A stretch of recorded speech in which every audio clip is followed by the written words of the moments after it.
Yo,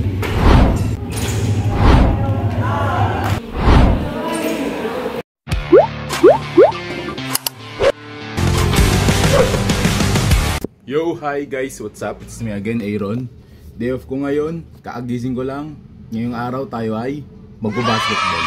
So mamaya dadaanan ako nila Bricks and sabay-sabay kami pupunta sa court. So since kaagising nga lang natin, syempre magpe-prepare muna tayo.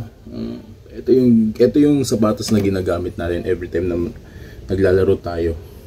Yung nauna sa yung sumunod ko ng sapatos, which is KD, bumigay na. Pero yung huling sapatos ko na KD na yun, grabe, sobrang solid nun. Ang tagal bago niya masira. So mamaya, ito yung gagamitin ko. Yung Antetokounmpo na to. Na makapit to. Kahit di na ako masyado nakakapaglaro, marami na tong larong pinagdaanan. And I can say na until now, sobrang kapit niya. So mamaya, dadaan sila dito. Sabay-sabay kami pupunta sa basketball court. Matagal na akong di nakakapaglaro, so let's see kung magkakalat ako o hindi.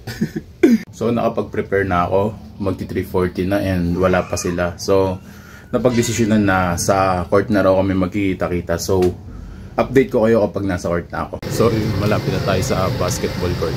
Sinadya ko talagang maglakad lang, kumbaga warm up na din since matagal na tayo hindi nakakapaglaro.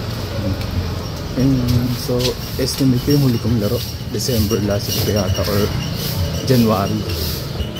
Naglakad daw, kumbaga parang warm up na din. And tignan natin if I can still pull it. Pero sure ako hindi na safe last time kung paano ako maglaro. Pero syempre, enjoy the game.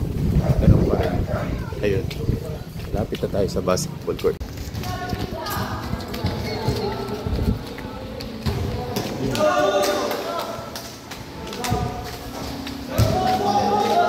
Oy! Maya na raw siya. Maya na daw siya. Sa thumbnail. 9.5. Ito, nakakapit ka din sa album. Pala. Matagal ko na di naalam. Ayun na pala eh. Sakto. Sakto 5 tayo. Sakto 5 tayo. First 5. Parating na rin. Pleto na kami. First 5. Bubuhatin nila ako. Ako yung ano eh. Ako yung matagal na di nakakapaglaro eh. Bricks. Kasama ko sa previous vlog ko. Ito yung pinaka-agwaping si Sam Nel.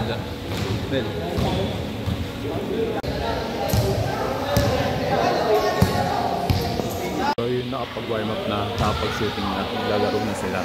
So nag-decide ako na sa second 5 muna ako and yun, para makapao kung paano maglaro yung mga kalaban.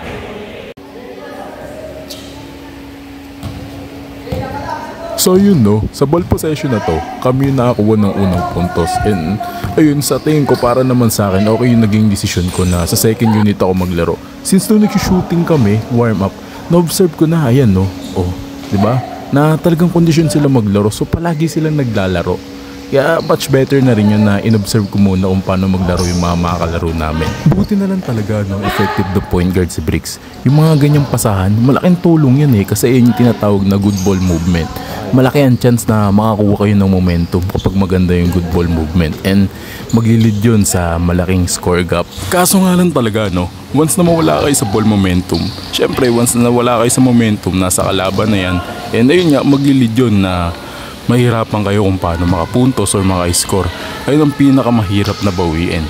Yung bawiin yung momentum, lalo na kung tuloy-tuloy na yung momentum sa kabila.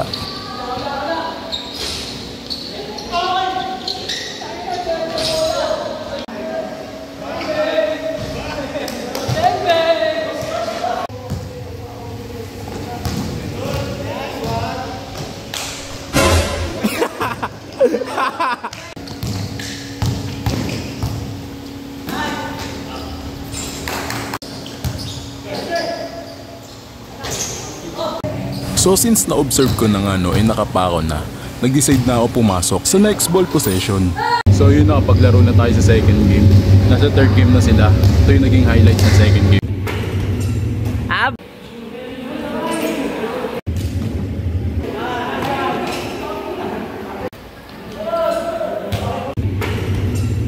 Siyempre, nung mga time na to, talagang dinahandahan lang natin. Isa sa napakahirap dito ay yung mapilayan pa ulit. Grabe, sobrang traumatic nun nung mapilayan ka. And siyempre, bakit nga ba tayo nandito? Para ayun nga, para makapagpapawis siyempre. Ng trip bigla. Ito, instant replay.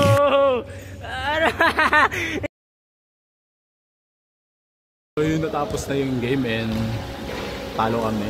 99 to 96 naman yung kalaban ng tatlo. Naubos yung oras. So yun, okay lang. Medyo light game lang. Kasi nakakatakot ba mapilayan ako ulit. Yung pinaka-nakakatakot ko yung mapilayan. Yan, papawis lang. So yun, tapos na yung laro. Naiwan sila doon kasi nag-soft drink sila. Saka kumain muna sila. Ako din naman ako nag-soft drink. So, uwi na ako and I think that's all for today. Yung content natin. After so many months, nakapagpawis din. Nakauwi na ako. And masasabi ko na super worth it nung papawis na yun. 4 PM to 6 PM. Ngayon na ako nagkaroon ng Sunday na day off. And that's our content for the day. At syempre kung bago ka pa lang sa YouTube channel ko, ano pa ba, di mag-like and subscribe ka na para masipagin pa ako gumawa ng maraming content. And I'll make sure na gagawa pa ako ng maraming content. That's it for today. Bye!